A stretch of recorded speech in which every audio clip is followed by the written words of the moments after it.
আসসালামু আলাইকুম সুপ্রিয় দর্শক, শুভেচ্ছা জানবেন। হরমুজ প্রণালীকে ঘিরে নতুন একটা ব্যবস্থার রূপরেখা প্রকাশ করেছে ইরান।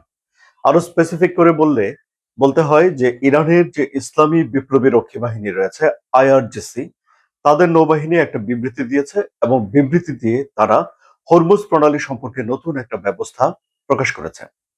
মার্কিন প্রেসিডেন্ট ডোনাল্ড ট্রাম্প হরমুজ প্রণালী থেকে ইরানের নিয়ন্ত্রণ তুলে নেওয়ার জন্য ৪৮ ঘন্টার যে সময় বেঁধে দিয়েছিলেন, বাংলাদেশ সময় সেটি বুধবার সকালের দিকে শেষ হতে যাচ্ছে। মার্কিন প্রেসিডেন্ট ডোনাল্ড ট্রাম্প বলেছেন যে এই সময়ের ভেতরে যদি ইরান হরমুজ প্রণালী থেকে তার নিয়ন্ত্রণ তুলে না নেয়, অর্থাৎ বাণিজ্যিক জাহাজগুলো চলাচলের জন্য যদি হরমুজ প্রণালীকে খুলে দেওয়া না হয়, তাহলে তিনি ইরানে নরক তৈরি করবেন। স্পেসিফিক করে তিনি বলেছেন যে ইরানের ব্রিজ এবং ইরানের যে বিদ্যুৎ কেন্দ্রগুলো আছে সেগুলো তিনি ধুলায় মিশিয়ে দেবেন। সামাজিক যোগাযোগ মাধ্যম সোশ্যাল ট্রুথ, যার তিনি নিজেও মালিক, সেখানে একটা স্ট্যাটাস তিনি দিয়েছেন এবং সেই স্ট্যাটাস তিনি শেষ করেছেন আল্লাহর প্রশংসা হোক এই বাক্যটি লিখে। এবং তিনি বলেছেন যে মঙ্গলবার দিনটি হবে বিদ্যুৎ কেন্দ্রের দিন, মঙ্গলবার দিনটি হবে ব্রিজের দিন, অর্থাৎ এগুলো তিনি ধ্বংস করে দেবেন এমন একটি হুমকি দিয়েছেন। এই হুমকি যখন গণমাধ্যমগুলোতে আলোচিত হচ্ছে, ঠিক সেই সময়ে এই বিবৃতি আইআরজিসির তরফ থেকে এলো। আইআরজিসি খুব স্পষ্ট করে বলে দিচ্ছে যে হরমুজ প্রণালী চিরতরে, মানে সব সময়ের জন্য যুক্তরাষ্ট্র এবং ইসরায়েলের জন্য বন্ধ হয়ে গেল। অর্থাৎ ইরান এখন বলছে বিশ্বের অন্যান্য দেশ হরমুজ প্রণালী দিয়ে তেল, প্রয়োজনীয় পণ্য, সার, কেমিক্যালস ইত্যাদি বহন করলেও যুক্তরাষ্ট্র এবং ইসরায়েলের যে জাহাজগুলো আছে সেগুলো হরমুজ প্রণালী ব্যবহার করতে পারবে না। আবার যেসব দেশ একতরফাভাবে ইরানের উপরে নিষেধাজ্ঞা আরোপ করেছে, যেসব নিষেধাজ্ঞার কারণে ইরানের অর্থনৈতিক ক্ষতি হয়েছে, সেই সব দেশের জাহাজের উপরেও ইরান বিধিনিষেধ আরোপ করবে। অর্থাৎ অর্থনৈতিক বিধিনিষেধ আরোপের বিপরীতে ইরান এখন পশ্চিমা বিশ্বের বিভিন্ন দেশকে অর্থনৈতিকভাবে বিধিনিষেধ আরোপের একটা ক্ষমতা অর্জন করছে বলেই এখন ধারণা করা হচ্ছে। বাকি অন্যান্য যেসব দেশ রয়েছে সেসব দেশ তাদের জাহাজগুলো হরমুজ প্রণালী দিয়ে নিয়ে যেতে পারবে, কিন্তু তার জন্য ইরানকে তাদের শুল্ক দিতে হবে বা ট্যাক্স দিতে হবে। এবং এই যে শুল্ক পরিশোধের টাকাটা কি হবে? শুল্ক পরিশোধ করতে হবে ইরানের জাতীয় মুদ্রায়।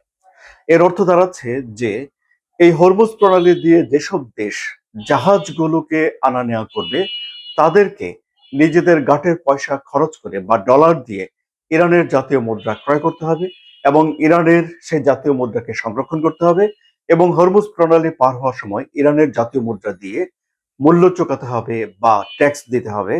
এবং এই কাজটি করার জন্য ইরানের যে মুদ্রা, তার দাম বিশ্বের মুদ্রা ব্যবস্থায় বাড়বে। আন্দোলনটি শুরু হয়েছিল ইরানে আয়তুল্লাহ আলী খামেনি সরকারের বিরুদ্ধে। অর্থনৈতিক দুরবস্থার প্রতিবাদে ব্যবসায়ীরা যে নেমে এসেছিলেন রাজপথে, তখন $1 14 লাখ আহ ইরানের মুদ্রা পাওয়া যেত বলে গণমাধ্যমে খবর হয়েছিল। এখন দেখা যাচ্ছে যে ইরান তার নিজস্ব মুদ্রাকে ডলারের এগেনস্টে আরো বেশি জোরদার করার জন্য একটা উপায় খুঁজে বের করেছে। এখন এই যে বিবৃতি দিয়েছে আইআরজিসি, এটি শুধুমাত্র কি বিবৃতিতে সীমাবদ্ধ রয়েছে, নাকি ইরান এ বিষয়ের উপরে আরো কোনো ব্যবস্থা নিয়েছে? এটি শুধুমাত্র বিবৃতিতে সীমাবদ্ধ নেই। ইরানের পার্লামেন্টারি কমিটি একটা আইনের খসড়া অনুমোদন করেছে, মানে বিল অনুমোদন করেছে। এটা এখন খসড়া হিসাবে আছে, যা তারা আইনে পরিণত করতে যায়। যেখানে বলা হয়েছে যে এই হরমুজ প্রণালীর যে জায়গা রয়েছে তার উপরে ইরানের সার্বভৌমত্ব থাকবে। ইরান এখানকার বাণিজ্যগুলোকে নিয়ন্ত্রণ করবে। ইরান এই জাহাজ চলাচলের কাছ থেকে টোল আদায় করবে এবং এজন্য ওমানের সঙ্গে আইনগত যেসব সহযোগিতা করা দরকার সেসব সহযোগিতাও তারা করবে। হরমুজ প্রণালী হলো ইরানের কাছে একটা ছোট সরু পথ, যা 33 কিলোমিটার জায়গা আছে যেখান দিয়ে বাণিজ্যিক জাহাজ চলাচল করতে পারে। এখানে চওড়া হলো 53 বা 52 কিলোমিটারের মতো, কিন্তু জাহাজ চলে 33 কিলোমিটারে। ইরানের কিছুটা আঞ্চলিক জলসীমা এখানে পড়েছে এবং এই উপসাগরের জাহাজগুলোকে নিয়ে মহাসাগরে পৌঁছে দেওয়ার জন্য এই যে প্রণালী, এটি অত্যন্ত গুরুত্বপূর্ণ। বিশ্বের মোট এলএনজি এবং ক্রুড অয়েল পরিবহনের 20 ভাগ, অর্থাৎ 1/5 এই প্রণালী পার হয়ে আসা যাওয়া করে। এবং এই প্রণালী বন্ধ হয়ে গেলে অর্থনীতিতে কি পরিমাণ প্রভাব পড়ে সেটি তো আপনারা দেখতেই পাচ্ছেন। এবং তেলের দাম কিভাবে বেড়ে যায় সেটাও প্রমাণিত হয়েছে। এবং ডোনাল্ড ট্রাম্প এখন খুবই ক্ষিপ্ত হয়ে আছেন এই প্রণালী ওপেন করে দেওয়ার জন্য। তার এই যে আল্টিমেটাম, ৪৮ ঘন্টার আল্টিমেটাম, যা বাংলাদেশ সময় বুধবার সকালে গিয়ে শেষ হবে, তার আগেই এখন দেখা যাচ্ছে যে আইআরজিসি কোন রকম নথি স্বীকার তো করছেই না, বরং স্পষ্ট করে বলে দিচ্ছে যে এখান দিয়ে কোনো জাহাজ চলাচল করতে হলে ইরানকে তার জাতীয় মুদ্রায় ট্যাক্স পরিশোধ করতে হবে, এবং যারা ইরানের সঙ্গে শত্রুভাবাপন্ন তাদেরকে হিসাব বুঝে নিতে হবে, অর্থাৎ ইরান তাদের উপরেও এখন নিষেধাজ্ঞা আরোপ করবে। সুপ্রিয় দর্শক, মধ্যপ্রাচ্যের তেল এবং মধ্যপ্রাচ্য থেকে অন্যান্য জিনিস সমুদ্র পথে পরিবহন করার জন্য হরমুজ প্রণালী তো গুরুত্বপূর্ণ। এছাড়াও আরেকটা প্রণালী আছে, তার নাম হলো বাব আল মানদেব। বাব আল মানদেব প্রণালীটাও এই ৩৩-৩০ কিলোমিটারের মতো সরু, এবং সেটি ইয়েমেনের সীমান্তের কাছে। আপনারা জানেন যে ইয়েমেনের সীমান্তের পরে সৌদি আরবের সীমান্ত রয়েছে। সৌদি আরব সেখানে একটা পাইপলাইন নিয়েছে বটে, কিন্তু পাইপলাইন থেকে সেই তেল বের করে তো এই নৌপথেই এটি জাহাজে তুলে বিশ্বের বিভিন্ন দেশে পৌঁছাতে হবে। এবং ইয়েমেনে একটা হুতি গোষ্ঠী রয়েছে যাদের সঙ্গে ইরানের সম্পর্ক খুব ভালো।